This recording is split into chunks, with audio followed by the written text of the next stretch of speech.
السلام عليكم ورحمة الله وبركاته.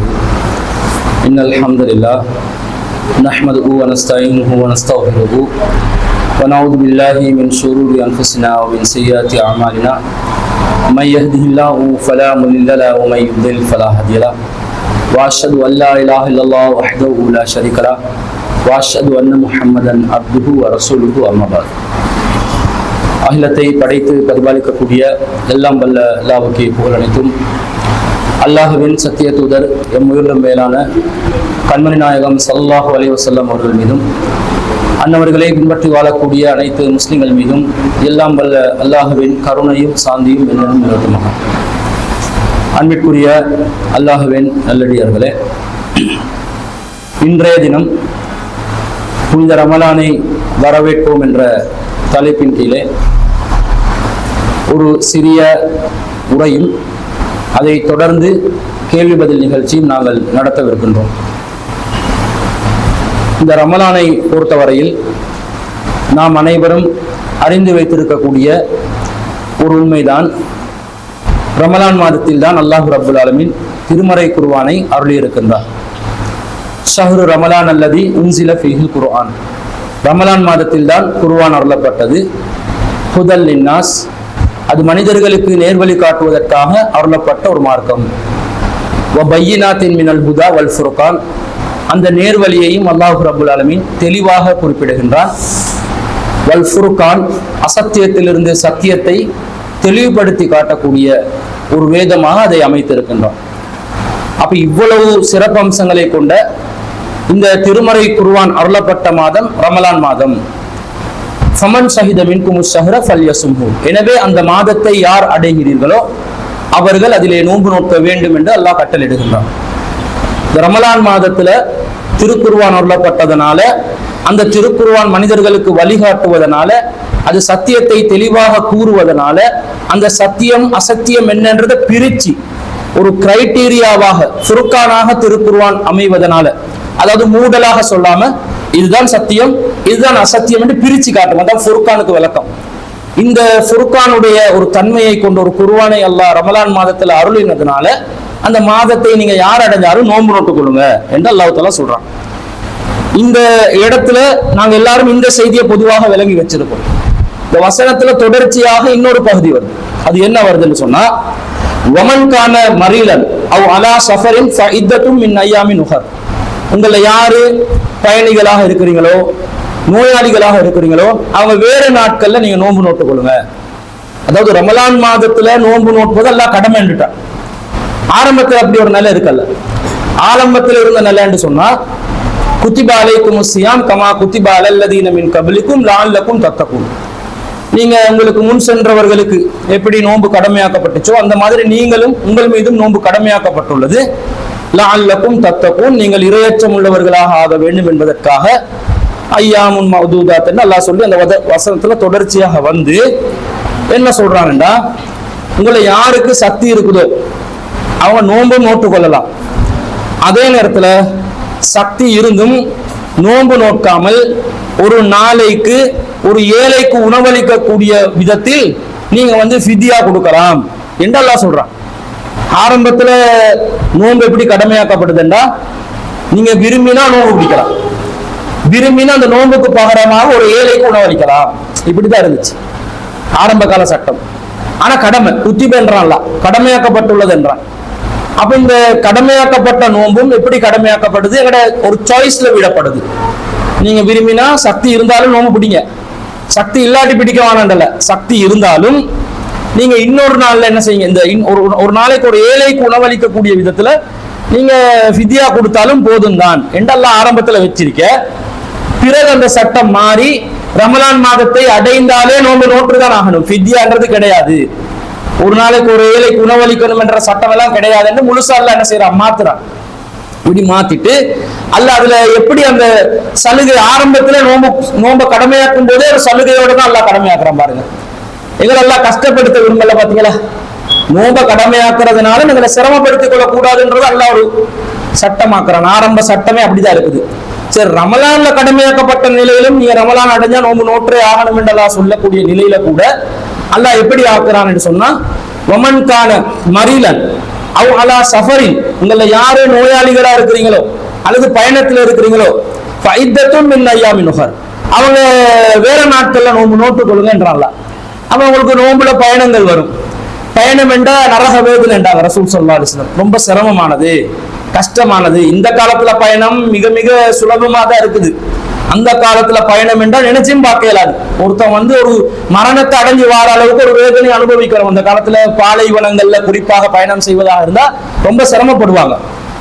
ஆனாலும் இந்த காலத்துல என்னதான் சொகுசான வாகனங்கள் வசதிகள் இருந்தாலும் கூட பயணம் என்பது சிரமமா தான் இருக்குது, கஷ்டமா தானே இருக்குது. அப்ப அந்த பயண கஷ்டத்துக்கு அல்லாஹ் என்ன செய்யறான்டா, நீங்க வேற நாள்ல நோம்பு பிடிக்கலாம், பரவாயில்ல, ரமலானுடைய அந்தஸ்திலே உங்களுக்கு கூலிய தருவேன் என்றான். அதான் விஷயம். அதாவது உங்களுக்கு நீங்க நோயாளிகளா இருந்தாலும் ரமலான்ல நோம்பு பிடிக்கிறதும் வேற நாள்ல நோம்பு பிடிக்கிறதும் சமமாகாது. ஆனாலும் நீங்க இந்த நோயாளிகளாக இருந்தாலும் பயணிகளா இருந்தாலும் ரமலான்ல அந்த நோம்பை விட்டுட்டா அது வேற நாள்ல நீங்க நோம்பு நோட்டுறீங்கடா, ரமலான்ல நீங்க நோன்பு நோட்டா எந்த நன்மை இருக்குதோ அதை தருவேன்ன்றதுதான் அர்த்தம். அல்லாவே அதை சலுகையாக்கி தாரான்டா என்ன அர்த்தம், அதுக்குரிய நன்மை எல்லாம் தரப்போறான்னு அர்த்தம். அப்ப இதுலயும் பாருங்க, அல்லாஹ் தஆலா நோம்புல என்ன செய்யறாங்க, நமக்கு சலுகையை தாரான், லேசானதை தாரான். குறிப்பாக கர்ப்பிணி பெண்கள் நோன்பு காலத்துல அவங்களும் சலுகை அளிக்கப்பட்டவங்க. பாலூட்டும் தாய்மார்கள் நோன்பு காலத்துல சலுகை அளிக்கப்பட்டவங்க. இவங்களும் வேற நாட்களை நோன்பு நோக்கணும், இவங்க நோன்பை நோக்க தேவையில்லை என்ற மாதிரி ஒரு கருத்தை சொல்றாங்க. இவங்களும் சலுகை அளிக்கப்பட்டவங்க. ஏன்னா அந்த செய்தியில பாலூட்டும் தாய்மார்களும் பயணிகளும் அல்லாஹ்வினால் சலுகை அளிக்கப்பட்டவர்கள் என்று வருது. இந்த பயணிகளுக்குரிய சலுகை என்ன, ஃபைத்தத்தும் மின் அய்யாமின் உஹர், வேறு நாட்களில் நோன்பு நோக்க வேண்டும் என்ற சலுகை. அந்த கண்டிஷன்ல தான் பயணிகளுக்கு சலுகை. இதே சலுகை தான் பாலூட்டும் தாய்மார்களுக்கும் சலுகையா இருக்குது. அப்ப இப்படி எல்லாம் சலுகை தர்றான். ஏன், அது கடமையாக்கிட்டான். நீ நோவு பிடிச்சுதான் ஆகணும், பசி பட்டியலில் இருந்துதான் ஆகணும், நீ நோவு பிடிக்கலன்னா அவனுக்கு தண்டிச்சிருவேன் என்றெல்லாம் ஆக்கலாம். கடும் போக்கு எல்லாம் காட்டலாம். அல்லாஹ் காட்டுறானா, காட்டல.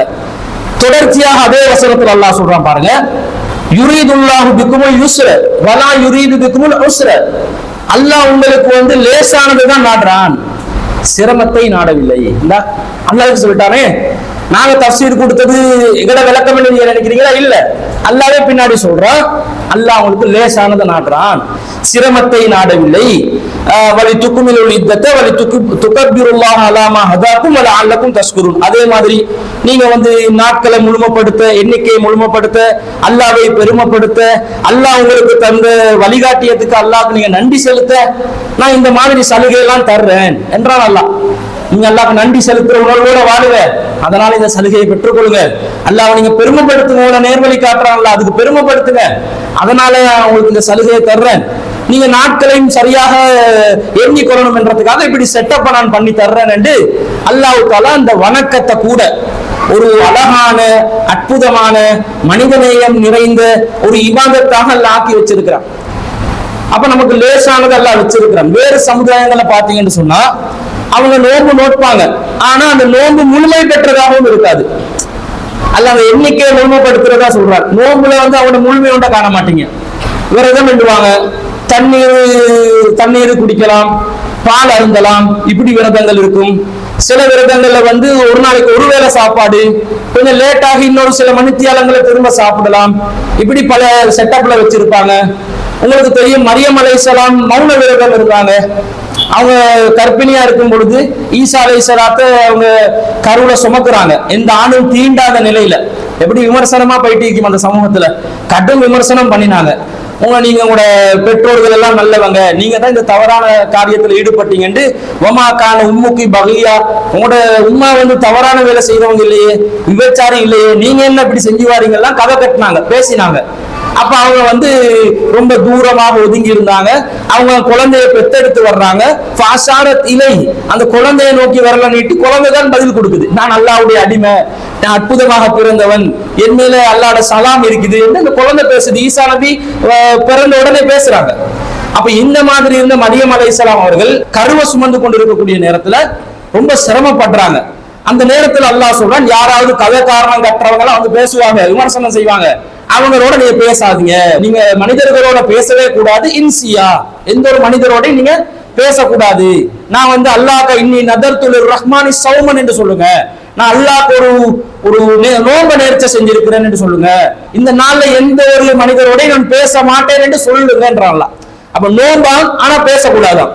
ரெண்டாவது, அவங்களுக்கு அந்த பிரசவ வேதனை வரும்போது அல்லாஹ் தஆலா நீருக்குள்ள போக சொல்றாங்கல்ல. தண்ணீர் ஒரு ஓடைக்கு போய் அதுக்குள்ள நீங்க இறங்குங்க.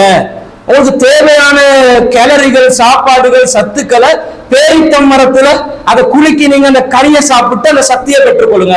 இன்ஸ்டன்ட் எனர்ஜி பேரிச்ச பழத்துல தான் இருக்குது, பேர்ட்ஸ்ல ஈச்ச பழத்துல தான் இருக்குது. அதை நீங்க பெற்றுக்கொள்ளுங்க, தண்ணீர்ல இருந்து பிரசவிங்க என்ற மாதிரி எல்லாம் வழிகாட்டுறான். நீருக்குள்ள பிரசவம் என்பதும் இலகுவானது. இன்றைக்கு வெளிநாடுகள்ல அதை கண்டுபிடிச்சு பெண்கள் நீருக்குள்ள பிரசவம் பண்ணுங்க, உங்களுக்கு பிரசவ வலி ரொம்ப குறைவாக இருக்கும், லேசாக அந்த பிரசவத்தை நீங்க செய்து கொள்ளலாம் என்று இன்றைக்கு வழிகாட்டுறாங்க. இதெல்லாம் வருது. இதுல மரியம் அலைஹிஸ்ஸலாம் அவர்கள் நோம்பு பிடிச்சு ஈச்சபழம் நின்று இருக்கிறாங்க. நோம்பு பிடிச்சாங்க, அந்த நாளை யாரோடையும் பேச மாட்டேன்றாங்க, நோம்பு நேர்ச்சை செஞ்சிருக்கிறேன்றாங்க. ஆனா அதே நேரத்துல ஈச்சபழத்தை சாப்பிட்டாங்கன்னு வருது. அது என்ன, ஈச்சபழத்தை சாப்பிட்டுட்டு நோம்பு வகுத்து நோம்பாயுது? அப்படி ஒரு நோம்பு இல்ல. அவங்களுக்கு இருந்த ஒரு சிஸ்டம், மௌன விரதம் தான் அவங்களுக்கு நோம்பா இருந்துச்சு, பேசாம இருக்கிறது. அதை மட்டும் நமக்கு நோம்பாக்கினா எத்தனை பேர் முடிச்சிருவோம் தெரியுமா? நாங்க சாப்பிடுற நோம்பே ரொம்ப பேர் பாத்திலான நோம்பா தான் போகுது, எல்லாம் வகுத்து நோம்புவாங்களே பாத்திலா போகும். நிறைய பேர் நோம்பு பிடிக்கிறதே இல்லை. இன்னும் சொல்ல போனா நோம்பு பிடிக்கிறானா, இப்ப அடிக்கிறது வெயிலுக்கும் சூட்டுக்கும் எல்லாருக்கும் யோசனையா அடிக்கத்தான் செய்து, எப்படிதான் நோம்பு மாசத்தை ரமலான ஓட்ட போறோமோ தெரியலண்டு. ஆனா பெரும்பாலும் நிறைய பேர் நோம்பு பிடிக்கிறது இல்லை. கஷ்டம் என்று விடுறாங்க, மேலோட்டமா சும்மா காட்டி கொண்டு இருக்கிறாங்க. நாங்க எல்லாம் அப்படி ரமலான் புனித ரமலான் என்று இருப்போம் என்று காட்டிக் கொள்வாங்களே தவிர, அங்கங்க பார்த்தா குறிப்பாக அதிகமான ஆண்கள் நோம்பு பிடிக்கிறத ரொம்ப பொதுபோக்கான ஒரு நிலையில தான் இருக்கிறத நாங்க பாக்குறோம். அப்படி செய்ய வேணாம் என்று அல்லாஹ் தஆலாவே சொல்றான். உங்களுக்கு கஷ்டத்தை நான் நாடல, உங்களுக்கு லேசானதை தான் நான் நாடி இருக்கிறேன் என்றான். உண்மையிலே அல்லாஹ் லேசானதை நாடி இருக்கிறான். இந்த நோம்பை பொறுத்த அளவுல எங்களுக்கு சாப்பாட்டுல அல்லாஹ் தஆலா 24 மணித்தியாலும் நீங்க சாப்பிடவே கூடாதுன்னு ஆக்கி வச்சானா? அப்படி ஒரு நிலைமை எல்லாம் ஏற்படுத்தினானா? இல்ல. எங்களுக்கு சஹர் நேரத்தில் என்ன செய்யலாம்? சாப்பிடலாம். சஹர் நேரத்துல சாப்பிடுங்க என்று வேற அல்லாஹ்வின் தூதர் ஸல்லல்லாஹு அலைஹி வஸல்லம் சொல்றாங்க. தஸஹரு, நீங்கள் சஹர் செய்யுங்கள்.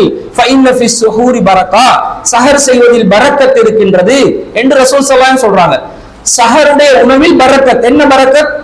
மஹ்ரிப் பரக்காட்டிலும் பசி பட்டினியை தாங்கக்கூடிய சக்தி. இது ஒரு முஸ்லிம் அல்லாத ஒருத்தருக்கு போயிட்டு நாங்க காலையில சுபகுல சாப்பிட்டோம் வேண்டாம், திரும்ப சூரியன் மறையும் வர காட்டுல எதையுமே சாப்பிட மாட்டோம், தண்ணி ஒரு சுட்டு கூட வாயில வைக்க மாட்டோம்னு சொல்லுவாரு. அம்மோ புது அம்மோண்டுவான். அப்படி ஏழுமா, அப்படி பண்ணலாமா, இதெல்லாம் எப்படி சாத்தியம்? நம்ம சமூகத்துல 7 வயசு 5 வயசு குழந்தைகள் கூட இந்த மாதிரி செய்யும் என்று சொன்னா ஆச்சரியமா பார்ப்பாங்க. காரணம் என்ன? ஃபஇன்ன ஃபிஸ் ஸுஹூரி பரக்கா, சஹரிலே பரக்கத் இருக்கிறது. அந்த சஹருடைய பரக்கத் என்னது? உணவு எந்த நேரமும் உண்ணணும் என்றது இல்ல பரக்கத்து. ஒரு குடி ஒரு வேளை சாப்பிட்டாலும், ஒரு கையளவு சாப்பிட்டாலும் அது அந்த குறிப்பிட்ட மணித்தியாலங்கள் தாக்கு பிடிக்குது பாருங்க, அதுதான் பரக்கத். அந்த பரக்கத்தை இஸ்லாத்துல வச்சிருக்குதா இல்லையா? வச்சிருக்குது. ஆனா நம்ம சமூகத்துல ஆன்மீகத்துல உச்சத்தை தொட்டவங்க என்று சொல்லக்கூடிய சூஃபியாக்கள், மகான்கள், பெரியார்கள் எல்லாம் சஹரே செய்ய தேவையில்லை, சஹரை வெறுப்பார்கள் என்னலாம் சொல்லி வச்சிருக்கிறாங்க. சஹரை வெறுப்பாங்களாம், சஹர் செய்வதை வெறுப்பார்கள். அது என்ன சஹர் செய்யறதை வெறுக்கிறது? ரசூலுல்லாஹ் வலியுறுத்துறாங்க, இவங்க சஹர் செய்யறதை வெறுப்பாங்களாம். இது சரியா? இது மார்க்கத்துக்கு உட்பட்டதா? நபி வழிக்கு உட்பட்டதா? இல்ல அல்லது வழிகேட வாசலை திறக்குமா? யூதர்களுக்கும் முஸ்லிம்களுக்குள்ள நோன்புல உள்ள வித்தியாசம் என்னது? அவங்களோட நோன்புக்கு சஹர் இல்ல, நம்மளோட நோன்புக்கு தான் சஹர். இந்த சஹர் தான் செய்யறோமா? அப்ப லேசாக்குறோம், நல்லா சஹர் செய்யுங்க. விடிய காலையில, அதிகாலையில, ஃபஜ்ருடைய நேரத்துக்கு முன்பதாக நீங்க சஹர் செய்யுங்க. இரவு 3 பகுதியா பிரிச்ச இறுதி பகுதியில் சஹர் செய்யுங்க. அதான் சிறந்த நேரம், அதான் நல்லது. சஹருடைய நேரத்தை தாமதப்படுத்த சொல்றாங்க ரசூல் ஸல்லல்லாஹு அலைஹி வஸல்லம். சஹருடைய நேரம் தாமதப்படுத்தணுமா இல்லையா? தாமதப்படுத்தணும். நம்ம ஆட்கள் என்ன பண்றாங்கடா, சிரமப்படுத்தி கொள்றாங்க. 5 மணிக்கு சுபவுடைய பாகண்டு வைத்துக் கொண்டால் 4:45க்கு சஹர் முடிவென்று போடுறாங்க. இவங்களுக்கு யாரு போட சொன்னா? 4:45க்கு சஹர் என்று யாரு போட சொன்னா? அல்லாஹ்வின் தூதர் சொன்னார்களா? அல்லாஹ் சொல்கிறான், நீங்கள் ஃபஜ்ருடைய நேரம் வர காட்டிலும் முன்னலாம் பருகலாம் என்று அல்லாஹ் சொல்றான். ஃபஜ்ருடைய நேரம் வர காட்டிலும் முன்னலாம். நிறைய கேள்விகளுக்கு பதில் வருது. ஃபஜ்ருடைய நேரத்துக்குள்ள உன்னலாம் பருகலாம் என்று சொன்னா, ஃபஜ்ருடைய நேரம் 5 மணி என்று சொன்னா நீங்க 4:59 வர காட்டிலும் முன்னலாம் பருகலாம். அதனை முன்கூட்டியே நீங்க நிறுத்தி கொள்றது யார்? இந்த அதிகாரத்தை யார் கொடுத்தா? சஹாபாக்கள் இரவு தொழுகையை தொழுவார்கள். சுபவுடைய நேரம் சஹர் நமக்கு இல்லாம போயிருமோ, சுபவுடைய நேரத்தில் நாங்க அடைஞ்சிருவோம்னு நினைக்கிற அளவுக்கு ரசூலுல்லாஹ் தொழுகையை தாமதப்படுத்துவாங்கன்னு வருது. அப்ப சஹர் எவ்வளவு தாமதப்படுத்தி இருப்பாங்கன்னு பாருங்க. குறிப்பிட்ட ஒரு 5-10 நிமிஷத்துல கிடைக்கிற கெப்ப வச்சு சஹர் சுபவுடைய நெருக்கமான நேரத்துல சஹர் செஞ்சிருக்கிறாங்கண்டா, பல பேர் என்ன செய்யறாங்கன்னா விடிய காட்டிலும் எலும்ப ஏலான்னு சொல்லி நைட்டுக்கு படுக்கும் போதே நல்ல வயிறு முட்டை சாப்பிட்டுட்டு நியத்து வைக்கிறேன்னு ஒரு பேர நியத்தையும் வச்சுட்டு இவன் படுக்கிறான். கேட்டா நான் நைட்டிலே சஹர் செஞ்சுட்டேன்ன்றான். இதெல்லாம் நபி வரைக்கு உட்பட்ட சஹர்களா? இந்த சஹர் என்பது அதிகாலை உணவு, அதிகாலை நேரத்துல செய்யக்கூடிய அந்த வேலைக்கு தான் சஹருடைய அந்த வேலை. இதை வபில் அஸ்ஸஹரியின் யஸ்தக்ஃபிரூன், சஹருடைய நேரங்கள்ல நல்லடியார்கள் எல்லாம் இஸ்திக்பார் செய்வார்கள் என்று வருது. சுபோக்கு முன்பதாக இறுதி இரவுல இருக்கக்கூடிய அந்த நேரம், அது ரொம்ப வெயிட்டான ஒரு முக்கியமான அல்லாஹ்வுடைய அருள் நிறைந்த, இன்னும் சொல்ல போனால் அல்லாஹ் கேட்பதை எல்லாம் மக்களுக்கு கொடுக்கின்ற, தௌபாக்களை அங்கீகரிக்கின்ற, இஸ்திக்ஃபார்களை அங்கீகரிக்கின்ற, அல்லாஹ்வுடைய அருளின் வாசல்களை திறக்கின்ற, அல்லாஹ்வே அடிவானத்தில் இறங்கி அல்லாஹ்வுடைய அடியார்களை மன்னிப்பதற்கு தயார் என்று சொல்லுகின்ற அளவுக்கு, அந்த அளவுக்கு அருள் அல்லாஹ் தஆலா விசாலமாக தருகின்ற அந்த நேரத்துல தான் அல்லாஹ் சஹர் செய்ய சொல்றான். இந்த நேரத்துல சஹர் செய்யணும், கண்ட நேரத்திலே சஹர் செய்யக்கூடாது. சில பேர் மிட் நைட்ல சஹர் செய்யறாங்க, 12 மணி 1 மணி. ஏன்டா இவன் தூக்கத்துல முழிச்சு கொண்டு இருக்கிற நேரம் எல்லாம் இவனுக்கு சஹர் தான். நோம்பு திறந்த நேரத்திலே சஹர் தான் செய்யறான் நம்ம மக்கள் நிறைய பேர். இதெல்லாம் இப்படி சஹர் செய்ய சொல்லல. அதுக்காக நீங்க சாப்பிடுறத குறைச்சி சாப்பிடுங்கன்னு சட்டமும் இல்லை. இவன் என்ன செய்வான்டா, சாப்பிடும் போது நல்ல பிரியாணியை தின்னுட்டு அதோட ஒரு தயிரையும் சீனியை போட்டு பானியை போட்டு கித்துல போட்டு நல்லா கரைச்சி குடிச்சிட்டு அங்கே ஒரு 2 தம்பிலி இங்கே ஒரு 1 தம்பிலி 2 தம்பிலையும் அப்படியே அமுக்கிட்டு அதையும் குடிச்சிட்டு வேற சர்பத் ஏதாவது கிடைக்குமா, நேற்று இஸ்தார்ல வைத்த சர்பத் கிடைக்குமான்னு கேட்பான். அதையும் குடிச்சிட்டு அங்கிட்டால வேற என்ன செய்வான், டீ ஒன்று தாங்க நல்லா கிக்கா இருக்கி பண்ணுவான். அங்கே டீயையும் போட்டுட்டு இன்னென்ன சரி போடவே எல்லா ஊத்த குப்பை எல்லாத்தையும் நிறைச்சிட்டு கடைசி நேரத்துல போயிட்டு சில பேர் என்ன பண்ணுவாங்க, ஒரு டம்மை இழுத்துருவான், எல்லாம் ஜீரணமாகட்டும் என்று.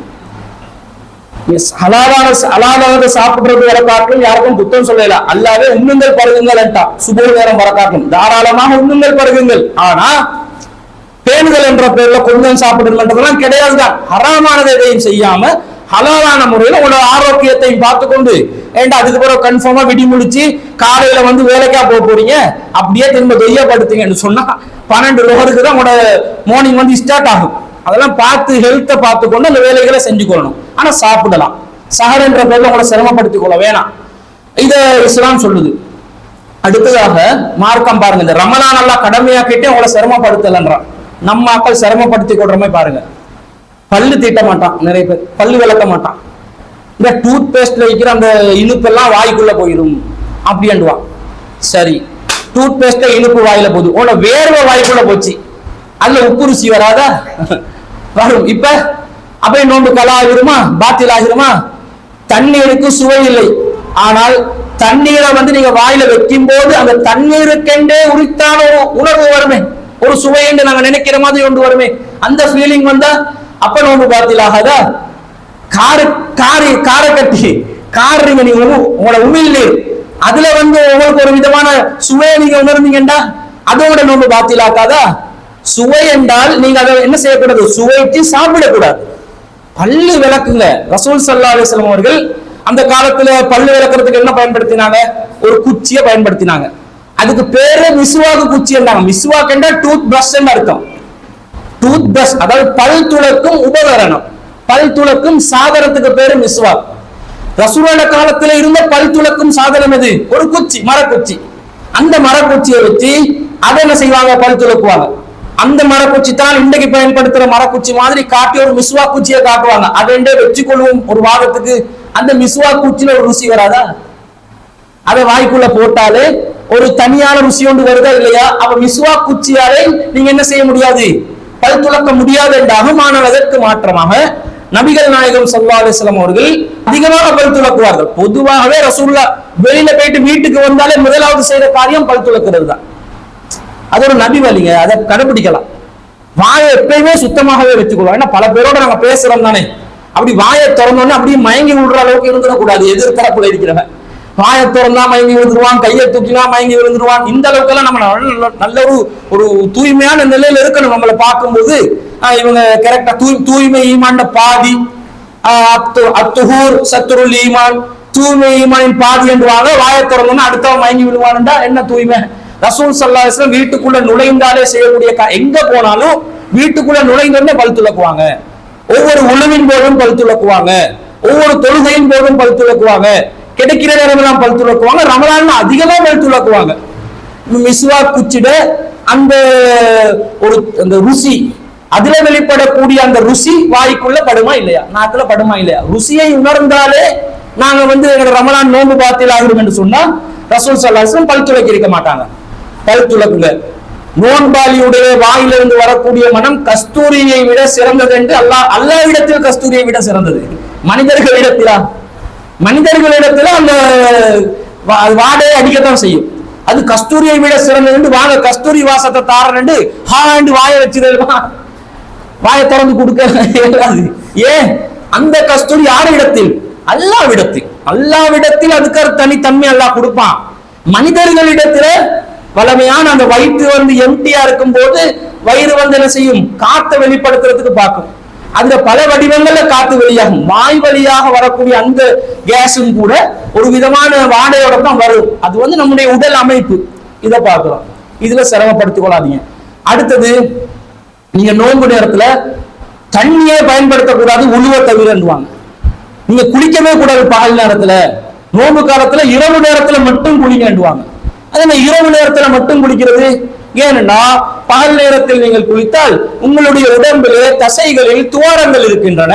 அந்த துவாரங்கள் வழியாக தண்ணீர் உள்ளே செல்லும். சட்டப்படி துவாரம் இருக்குது. அது ஒரு மைக்ரோஸ்கோப் ஒன்று வச்சு பார்த்தா விளங்கும். எங்களுக்கு இப்ப சாதாரணமா விளங்காது. நிறைய துவாரங்கள் இருக்குது. ஒரு எலிட சைஸுக்கு, எலி உள்ள பூந்து வர வேண்டிய சைஸுக்கு துவாரத்தை பெருசா காட்டலாம். மைக்ரோஸ்கோப்பை வச்சு பார்க்கணும். இப்ப எப்படி துவாரம் இருக்குதுன்றது எப்படி உணர்றோம்னா, வேர்வை நேரத்துல வேர்வை எப்படி வருது உடம்புல, உள்ளுக்கு இருந்து இருக்கக்கூடிய தண்ணி வெளியில வருது. எப்படி வருது? அந்த துவாரம் வழியா தான் வருது. இந்த சயின்ஸை பிடிச்சி நம்ம ஆட்கள் அறிஞர்கள் என்ன பண்ணிட்டாங்கன்னா, நம்ம சயின்டிஸ்ட்மார்கள் எல்லாம் நோம்புல நீங்க பகல் நேரத்துல குளிச்சுக்கிட்டு வைங்க, நோம்புல தண்ணீர் பருகக்கூடாது, உடம்புக்குள்ள தண்ணி போகக்கூடாது என்ற அர்த்தம். நீ குளித்தால் உன்னுடைய தலை வழியாக தண்ணீர் செல்லும், உன்னுடைய கை வழியாக தண்ணீர் செல்லும், உன்னுடைய முகம் வழியாக தண்ணீர் செல்லும், உன்னுடைய கால் வழியாக துவாரம் வழியாக தண்ணீர் செல்லும் அப்படின்றான். இது ஏற்புடையதா? நபிகள் நாயகம் ஸல்லல்லாஹு அலைஹி வஸல்லம் அவர்களுடைய வழிமுறைக்கு உட்பட்டதா? சிந்திக்கணும்.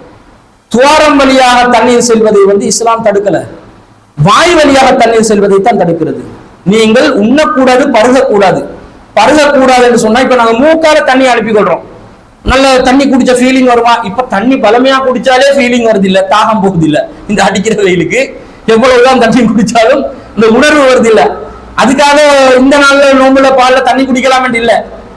நீங்க வாய் வழியா தண்ணீர் குடிப்பது என்பதும் உங்களுடைய உடம்புக்குள்ளே தண்ணீரை செலுத்திக் கொள்வது என்பதிலே வித்தியாசம் இருக்குதா இல்லையா? சரி, இப்ப உடம்புக்குள்ள நாங்க தண்ணியை செலுத்திக் கொள்ள கூடாதுன்னு நாங்க சொல்றதா இருந்தா, வாய் வழியாக மட்டும்தான் செலுத்திக் கொள்ள கூடாதுன்றதுக்கு என்ன ஆதாரம் என்று கேட்டால், நபிகள் நாயகம் ஸல்லல்லாஹு அலைஹி வஸல்லம் அவர்கள் ரமலான் காலத்துல அதிகமாக தண்ணீரை மேனியில் தேய்த்துக் கொள்ளக்கூடியவர்களாக இருப்பார்கள். ரசூல் ஸல்லல்லாஹு அலைஹி வஸல்லம் அதிகமாக தண்ணீரை தலையில் ஊற்றக்கூடியவர்களாக இருப்பார்கள். பகலுடைய அந்த வெயிலின் கொடூரத்தின் காரணமாக ரசூலா தண்ணி எடுத்து அள்ளி அள்ளி என்ன செய்வாங்க? தலையில போட்டுக் கொள்வாங்க நோன்பு காலத்துல. இப்ப துவாரம் வழியாக உடம்புக்குள்ளே செல்லாதா?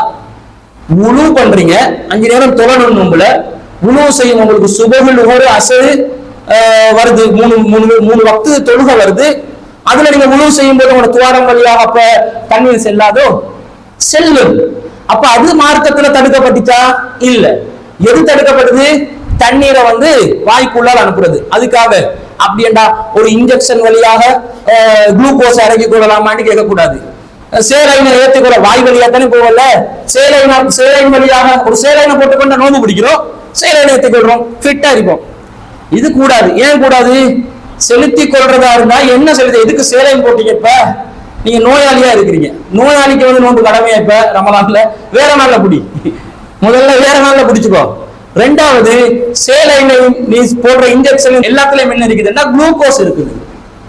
தேவையான கேலரி இருக்குது.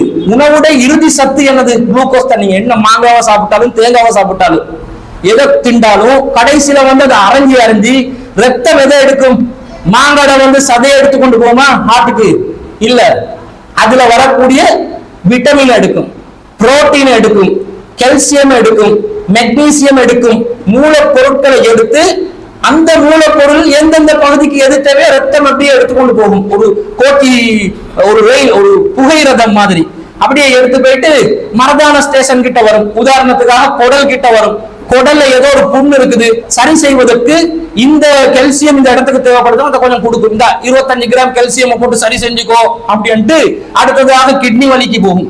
கிட்னி வழியா போகும்போது அங்களுக்கு வேற ஒரு மூலப்பொருள் தேவைன்னா அது அங்க இறக்கும். இப்படிதானே மனுஷனுடைய இயக்கம் நடக்குது, இப்படிதானே உடம்புல வந்து ரத்த ஓட்டம் நடக்குது. அதற்கு தேவையான இறுதி சத்து மூலப்பொருளை எடுத்துக்கொள்ளுது. அந்த மூலப்பொருளை நீங்க டைரக்டா அனுப்பி கொண்டா உணவுடைய இறுதி முடிவை இவன் உடனடியாக செலுத்தி கொண்டா இது மார்க்கம் அனுமதிக்குமா? உணவு வேணாம் என்றதற்கு அடிப்படை காரணமே உங்க உடம்பு அதனால குளுக்கோஸை பெற்றுக் கொள்ளக்கூடாது, சக்தியை பெற்றுக் கொள்ளக்கூடாது. குறிப்பிட்ட நேரங்கள் கண்டினியூவா உண்ணாமல் பரிதாபம் இருக்க வேண்டும். அதுக்கு மாற்றமாக அப்ப ஏற்றிக்கொள்ள இயலாது. ஆனா குளிக்கலாம், பகல் நேரத்துல குளிக்கலாம். இதை பார்த்து கொள்றோம். அடுத்ததாக என்ன? நோன்பு திறக்கும் பொழுது நம்ம ஆட்கள் வந்து என்ன செய்வாங்க? பாங்கு சொன்னாலும் கொஞ்சம் நேரம் அப்படி வெயிட் பண்றது. பொம்புல பார்க்கணும் என்ன பண்ணுவாங்க தெரியும்? ஒவ்வொரு குடும்பங்களை நாங்க கண்டிருக்கிறோம். அது பாங்கு இருக்கும், அது சர்பத்தை ஊத்துங்க, இந்த கஞ்சை ஊத்துங்க, அந்த ஈச்சப்பழத்தை இவங்க சர்வ் பண்ணி கொண்டிருக்கிறாங்க. சர்வ் பண்றதை அதானுக்கு முன்பதாக செய்ய, அதானுக்கு முன்பதாக கணவனுக்கே சர்வ் பண்ண கிடைக்காது. செய்ய வரையில மாப்பிள்ள எடுத்து நீங்களே வாய்க்குள்ள போட்டுக்கொள்ள வேண்டியதுதான்.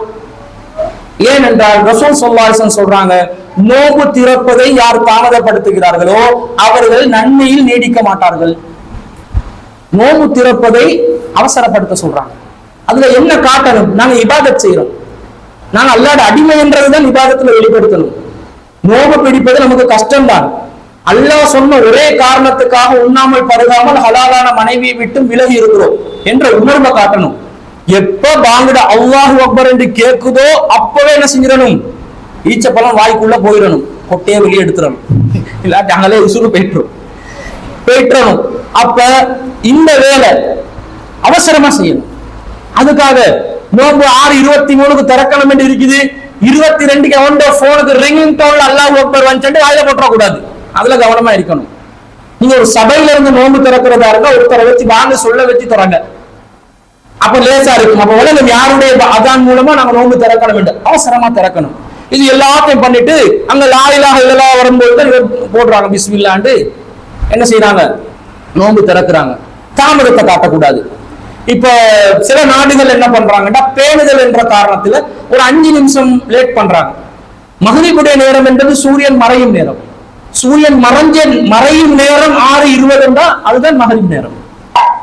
அதாவது அந்த நாங்க பாக்குற அந்த வானமும் கடலும் ஒன்று சேரும் இடமாக ஒரு கோடு விளங்கும் தானே, ஹொரிசான். அந்த கோட்ல இருந்து சூரியன் மறையும் போது வெளிச்சம் இருக்கும். வெளிச்சம் இல்லை நமக்கு மேட்டர். இருட்டாகணும் என்றது மக்ரிபு கூடிய ஒரு அடையாளமே இல்லை. அந்த லைன்ல இருந்து சூரியன் கீழே போன அடுத்த செகண்ட் நோன்பு திறக்கும் நேரம். சில நாடுகள் என்ன பண்றாங்கன்னா அப்படி சூரியன் மறைஞ்சி ஒரு 5 நிமிஷம் லேட்டா நோன்பு திறக்கிறாங்க. கேட்ட பேணுதல், சூரியன் வெளிச்சம் இருக்குது தானே, இன்னும் கொஞ்சம் இருட்டாகட்டுமே, இன்னும் கொஞ்சம் முழுசா சூரியனுடைய இருட்டு போறதா இருந்தா இஷாக்கு தான் நோன்பு திறக்கணும். ஏன்னா சூரியன் வந்து இப்படி அந்த கோடை வைங்களே, இதுதான் சூரியன். இப்ப சூரியன் மறையுது, இப்ப மறைஞ்சிருச்சு, கடைசி இந்த விரல்களை பாருங்க, அதான் சூரியன் மறையுது. மறைஞ்சோடனே இப்ப நோன்பு திறக்கிற நேரம். ஆனாலும் இந்த சூரியன் மூலமா வீசும் கதிர்கள், ஒளிக்கதிர்கள் வானத்துல இருந்து கொண்டுதான் இருக்கும். அது நல்லவே கீழே போகும் வர காட்டும் அந்த ஒளிக்கதிர்கள் இருக்கும். முழுசா ஒளிக்கதிர் நீங்கிற டைம் தான் இஷாக்குடைய நேரம். கிட்டத்தட்ட 1 hour போல போகும். இதுதான் இஷாக்கு ரசூல் ஸல்லல்லாஹு அலைஹி வஸல்லம் சொன்ன நேரம். அப்ப அந்த 1 hourக்கு போறோட நோன்பு திறக்க வரும். இஷாக்கு தான் நோன்பு திறக்க வரும். சூரியன் மறைந்த உடனே நோன்பு திறங்கள், அவசரமா திறங்க. நீங்க அந்த உங்களுக்கு நோன்பை வந்து சமாளிச்சு கொள்ளணும் என்ற ஒரு அந்த உணர்வை காட்ட வேணாம். கஷ்டம் தான், அல்லாஹ் சொன்னதுனால கஷ்டப்பட்டு பிடிக்கிறோம் என்ற அடிமைத்தனத்தை வெளிப்படுத்துங்க. அப்ப நீங்க கஞ்சி காய்ச்சறதா இருந்தாலும், சம்சா செய்யறதா இருந்தாலும், பெட்டிஸ் செய்யறதா இருந்தாலும், என்ன ஸ்வீட்டோட செஞ்சு வைக்கிறதா இருந்தாலும் எல்லாம் ஒரு நோன்பு திறக்கிறதுக்கு ஒரு அரை மணி நேரத்துக்கு முன்னாடி எல்லாம் ரெடி பண்ணி வச்சிருங்க. அதோட நீங்க போயிட்டு அல்லாஹ்வுடைய நினைவோட அந்த நோன்பு திறக்கிற அந்த சபையில உணவை பார்த்து பார்த்து அல்லாத நினைவு வந்து எந்த அளவுக்கு வருமானதுன்னு தெரியல. என்றாலும் அந்த அல்லாத நினைவு எடுத்து அல்லது அது எல்லாத்தையும் ரெடி பண்ணிட்டு ஒரு வேறையா ஒரு இடத்துல இருந்தாலும் சரியா டைமுக்கு வந்து ஆஜராகிற மாதிரி செட்டப் பண்ணிக்கோங்க. நோன்பு திறக்கிறதை தாமதப்படுத்துபவர்கள் அந்த நல்வழியில் இல்லை, சமுதாயம் நன்மை பெற்றவர்களாக ஆக மாட்டார்கள் என்று ரசூலுல்லாஹ் சொன்ன அந்த எச்சரிக்கைக்குள்ள வந்துருவோம். அதை நாங்க என்ன செய்யணும்? அவசரமா செய்யணும்.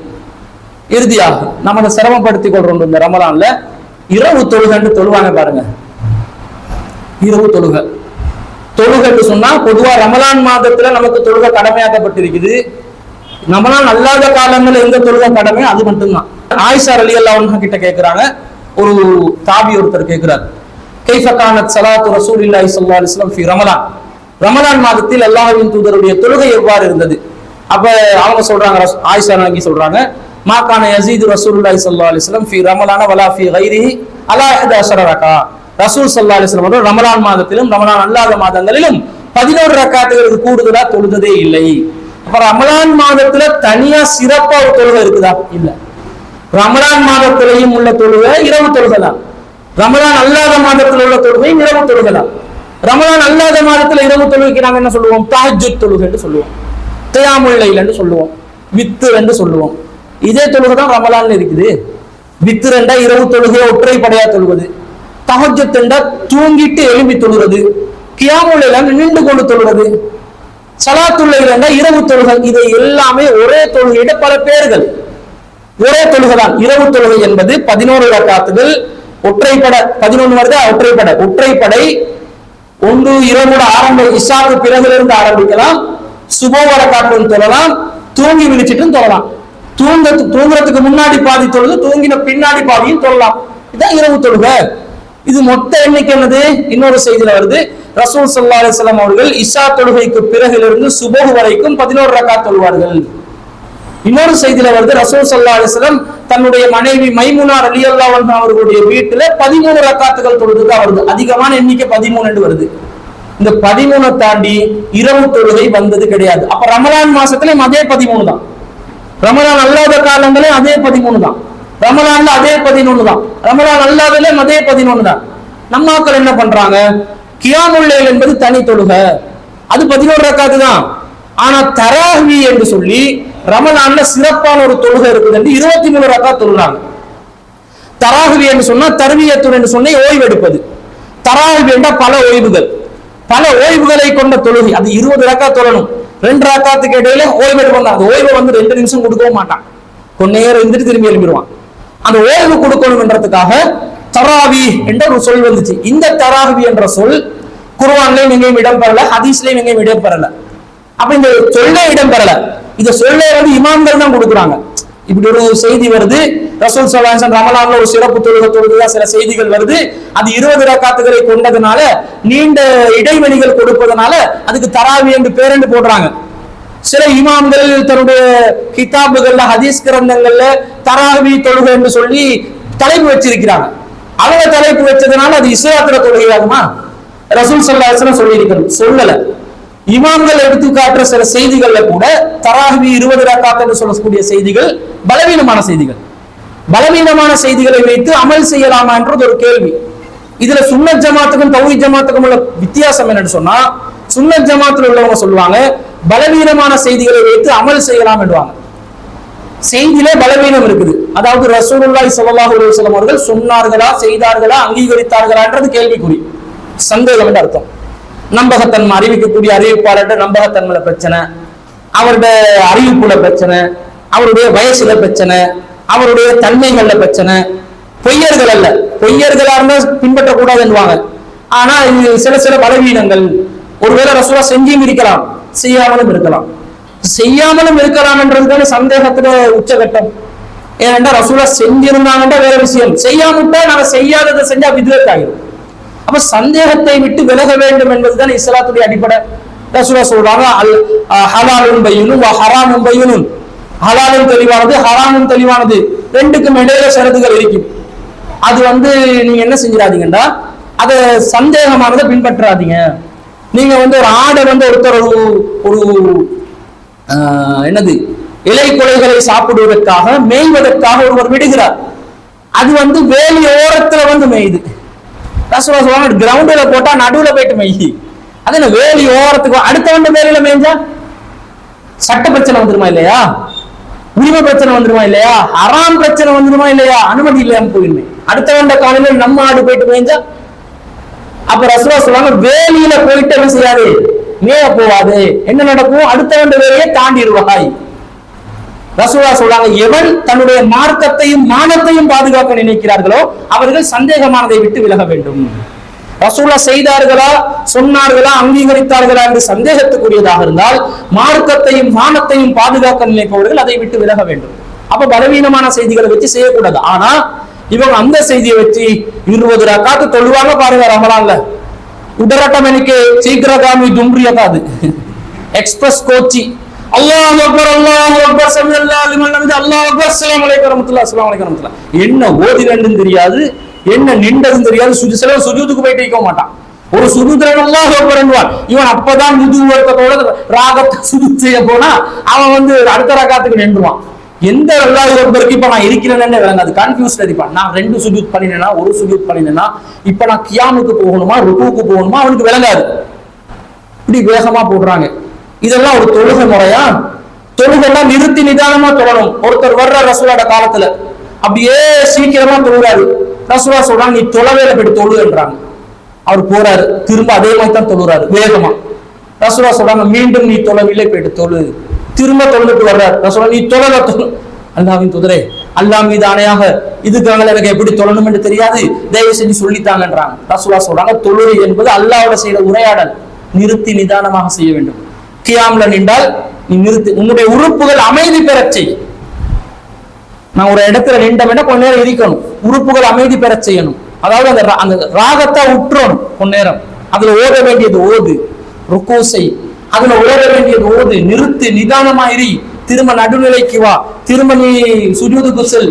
எல்லாத்திலையும் நிதானமா செய்ய சொல்றாங்க. இந்த நிதானத்தை கடைப்பிடி என்றாங்க. இந்த நிதானத்தோட வர தொழுகையை நாங்க கடைபிடிச்சோம் என்றால் அந்த தொழுகை என்னது?